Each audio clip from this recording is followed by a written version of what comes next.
Bago nga tayo umalis ay dapat nating chini-check ang ating side mirror at brake para din sa ating safety. Gumala nga pala tayo dito sa Mamburao sa aking kapatid kasi birthday ng aking pamangkin na si Matmat.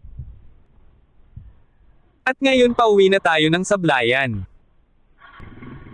Madalang pa sa patak ng ulan ang ating pagpasayaw dito kasi napakalayo din.